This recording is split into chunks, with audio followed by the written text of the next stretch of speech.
John, thanks for being with us. The EXS 220 driver was my favorite driver last year, and you guys have now the C721 driver, part of the 721 series.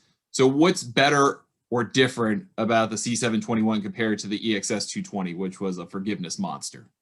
Yeah, both amazing drivers, but just a totally kind of a new path for us with this new 721 series.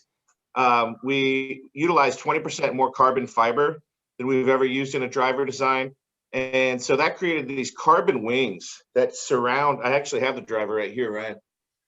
These carbon wings surround this titanium spine that we call Ridgeback. So this is like a brace for the face is kind of how the easy way to describe it. But it's more titanium that supports center face at impact for greater ball speed and a really, really cool feel and sound. Sometimes, obviously, when you use too much carbon fiber, it can be a little, the feedback can be a little low. And then sometimes when you use all titanium, it can be a little loud. We feel like we've dialed it into the exact right sound and feel that a driver should be. We're getting a lot of kudos on that sound and feel out in the field right now. But it also increases ball speed on off-center hits. So when you are missing, it kind of works in conjunction with the new Diamond Face 2.0, which is on the inside there behind the face. We have many trampolines that are in diamond shapes in 7 different thicknesses now. So we have gone from 3 different thicknesses to 7 on the 721 driver, and that really expands the sweet spot out to the perimeters of the face. But it works in conjunction with Ridgeback to where miss hits on the heel and toe are now feeling like center hits and performing like center hits. So on the sole, you'll see gone is the slipstream sole for the first time in about 8 iterations.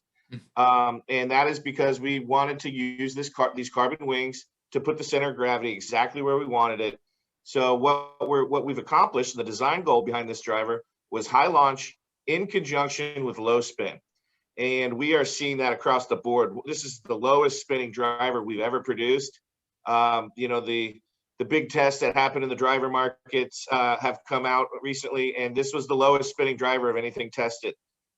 So we're seeing that it's helping people stay straighter and go way longer. So this is putting up amazing numbers with this new design concept we've come out with, which is led by that Ridgeback technology, the carbon wings, and then Diamond Face 2.0. There's always kind of this push and pull, right, of forgiveness, spin, launch. There's there's a bunch of different things working with or against each other depending on what you do to a club. And as we've talked about a little bit before this, it sounds like the mission with C721 was to get a little bit higher launch while still maintaining that low spin profiles. So as you said, for people who have a hard time maybe getting the ball in the air, they get a little bit more carry and that dispersion gets a little bit tighter. Yeah, exactly. And, compared to the EXS 220 driver you love so much, we optimized the moment of inertia a little bit. So it's not up to that 5,400, grams per cubic centimeter squared that we had it there. We actually figured out that faster swingers were getting a little bit too much spin off of that moment of inertia. And so we dialed it back a little bit to be right at about 5,100. And we found that that's going to fit a wide majority of golfers a lot better while still enjoying that low spin. So we're not sacrificing anything. We've really made a driver for the masses here from your tour player on down. Just heard today that we've already had a couple of these that are going into the bag this week on the Champions Tour drivers. So Tom Lehman fell in love with it right away. This is the first time they're getting to hit that stuff. And we really have something special in our hands with this high launch, low spin. It's a hard thing to do. Everybody's looking for that combination, and it's you got to get everything just right when it comes to CG location. And our R&D team has done just that. I want to touch on the hybrids as part of this series in particular, because there's something unique about them, and that's they have a carbon crown for the first time. And it feels like in designing hybrids, this has kind of been the holy grail, so to speak. I don't know if that's the right way to term it, but typically you get a full steel body, and then you kind of have a miraging face or something affixed to that steel body. But now you've got a carbon crown. So how did you achieve that, and what made that decision to bring that into this line? Yeah, so we looked at doing Ridgeback. So Ridgeback is also featured on the Fairway Wood. And we looked at doing it on the hybrid, and we actually saw that it just wasn't, the club head's so small that it just wasn't doing the same thing it was doing for the larger metals. So we went 100% carbon crown. That's the first time we've ever had a carbon crown on a hybrid. I think it's gorgeous. It's one of our prettiest clubs at address we've ever made. It's a little bit of a larger footprint on the hybrid, but it is testing through the roof. This is a gold medal winner for Golf Digest Hot List that just came out. And the feedback from tour is that it's extremely easy to hit.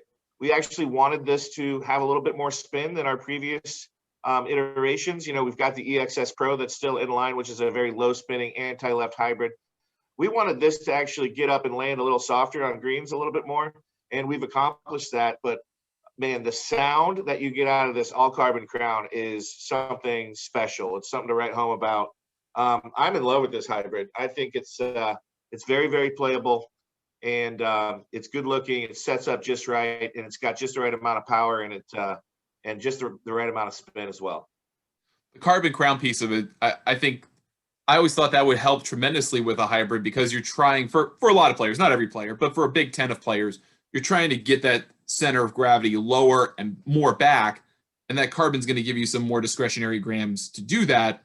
But then the case is always, well, it's not big enough to do that. But I feel like you're proving out by bringing this out that, yeah, it was worth it to do that. Very, very much so. I think it's the perfect thing that we could have done to the hybrid. Obviously, it also has Diamond Face 2.0, so the face is very forgiving. But it's just, you know, for hybrids, you want it to get, you know, a lot of times our hybrids in the past, like the CBX 119, the spin killers, so to speak, were working very, very well off the tee for guys and on long par fives. But when you were using that, looking for that 220-yard, you know, gap, 225-yard gap, they were hesitant to pull it because they thought it made, you know, sometimes it just went so hot off that face that it was over the green. So these are really, you know, these are really more of your standard 4-iron, 5-iron replacements that you're gonna use on par fours, and you can still use them off the tee and place them in your stance a little bit differently to get that low penetrating flight.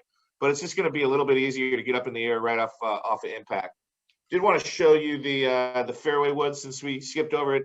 Many of the same attributes of the driver, obviously with that Ridgeback top, but just something totally uniquely different for us. It's a whole new stratosphere of performance. It's next level feel, next level power. It's next level exotic. So the R&D team really took it to heart that we wanted to go down a new road, and I think they nailed it. On the iron side of things, it feels like the story is about power. I mean, there's the C and the E, and let's talk about the difference between C and E real quick, because that was introduced, I believe, last year.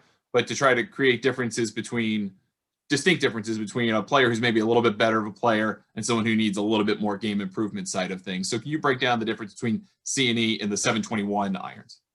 Yeah, and it's unique that we made them look pretty darn similar. Very similar, yeah.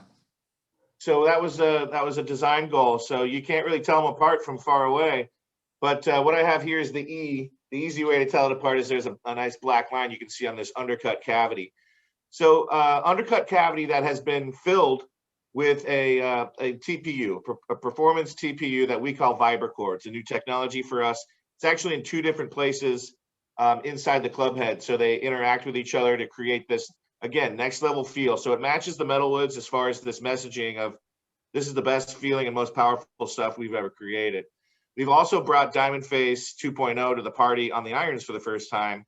And so that is full face coverage. There's 100 mini diamonds behind the face on these irons. But yeah, the big difference is it's going to be wider sole. This is the E version, which stands for extreme game improvement.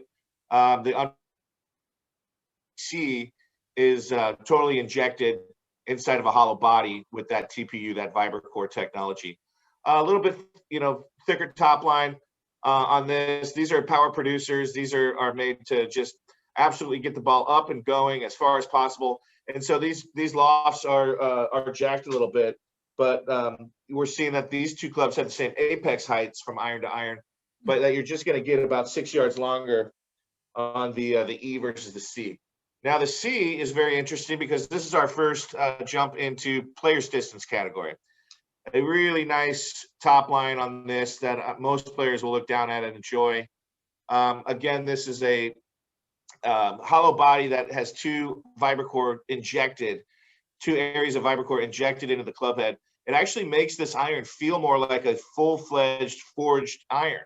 So it's again got diamond face 2.0 for full face coverage for absolute forgiveness.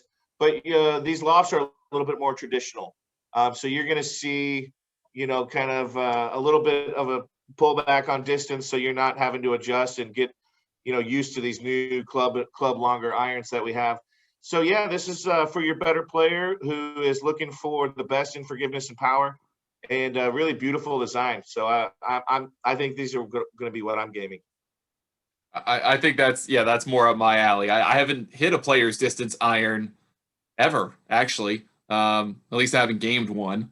So I'm looking forward to trying to put them in the bag. And I like that there's a more traditional set of lofts, because I've tried not exactly player's distance, but bordering on player's distance irons.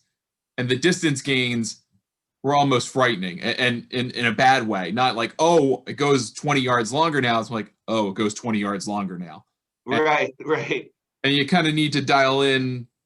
Yes, you want to gain from technology. You want to have a better, more tight dispersion. But at the same time, you also don't want to feel like, as a better player, you don't know what you're going to get when you smoke the ball. Right. I'm kind of in the middle camp, whereas you're in the middle camp, it sounds like, between a straight player's iron and a player's distance iron.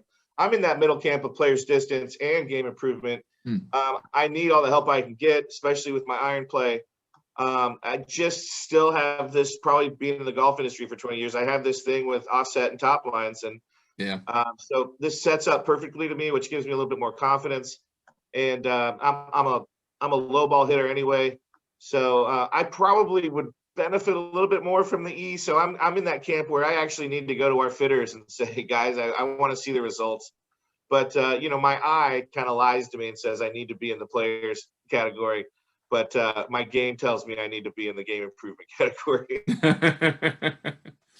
What I really like about these irons is that you've created solutions for potentially for better players, but also for maybe a combo set, maybe for a player who needs something in between, maybe a player who does need that kind of bigger degree of performance technology. So you're kind of democratizing the exotics line, which you guys have done consistently for probably the last 3 or 4 years, is to try to make them more accessible to more golfers.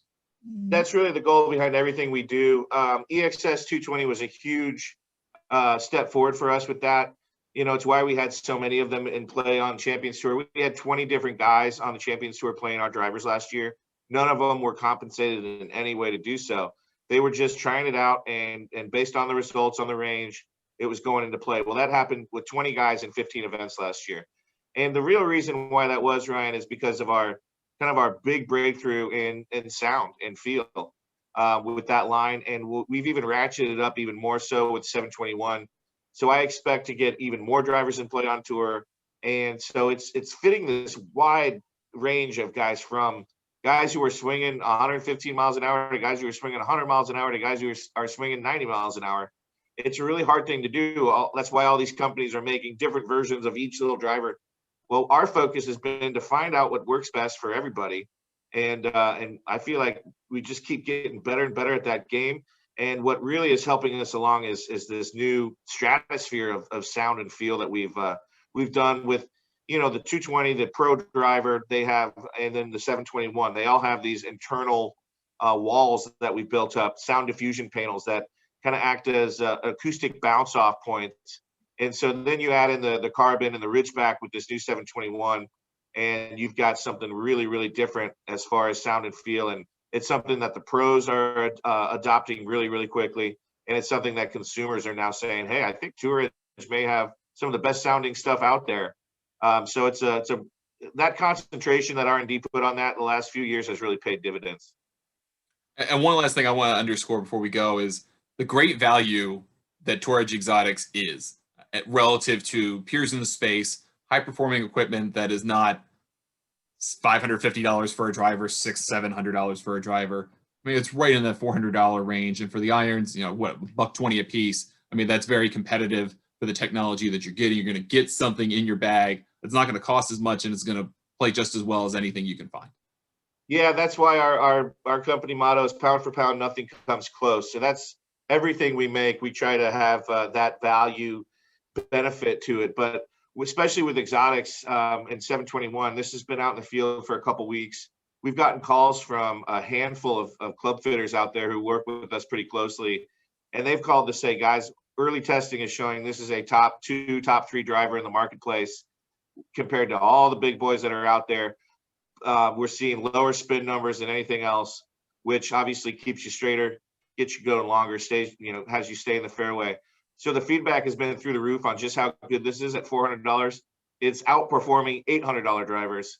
So twice as much outperforming. That's throughout the line. So I implore anybody watching this to go find somebody who's got some demos. Go find a fitter. Go find a demo and hit into a flight monitor. Put it up against anything else that's out there. We'll go toe to toe with it, and in a lot of cases, we'll be outperforming it. So that's how we win our battles. Well, John, it's great to talk to you as always. I love seeing the growth of Tour Edge. I love seeing more and more people find out about your products and then just see their faces light up about how well they perform. So continued success. Congratulations on the launch, and we'll talk to you soon. Yeah, thanks, Ryan, for having me. And we'll have to get you up some of this new 721 stuff to put up against the 220 and see how we did on all of our claims here. Oh, we're definitely ready to test. So I can't wait to get them in my hands. Thanks again, John. Thanks, Ryan.